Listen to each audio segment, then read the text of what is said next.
తెలంగాణ ఖ్యాతిని విశ్వవ్యాప్తం చేయడంతో పాటు ప్రపంచ దిగ్గజ సంస్థల నుంచి రాష్ట్రానికి పెట్టుబడులు ఆకర్షించేలా ఫ్యూచర్ సిటీలో తెలంగాణ రైజింగ్ గ్లోబల్ సమ్మిట్ కు ప్రభుత్వం ఏర్పాట్లు ముమ్మరం చేసింది. డిసెంబర్ 8, 9వ తేదీల్లో ప్రతిష్టాత్మకంగా నిర్వహించబోయే ఈ ఈవెంట్ కు అంతర్జాతీయ, జాతీయ ప్రతినిధులు ప్రభుత్వం ఆహ్వానిస్తోంది.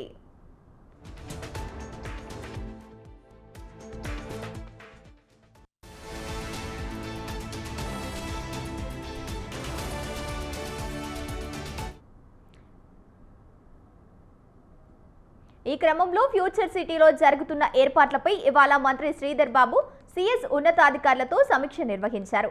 ఈ సందర్భంగా గ్లోబల్ సమ్మిట్ పనుల పురోగతి గురించి మంత్రికి అధికారులు వివరించారు.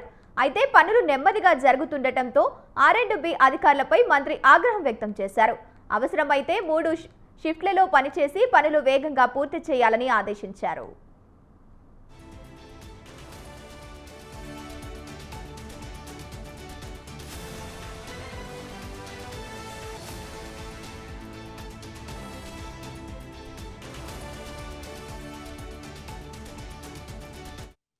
శ్రీధర్ బాబు 2047 నాటికి తెలంగాణను 3 ట్రిలియన్ ఎకనామీ వ్యవస్థగా మార్చడమే తమ లక్ష్యమన్నారు. తాము అధికారంలోకి వచ్చాక MSME పాలసీ తీసుకువచ్చామన్నారు.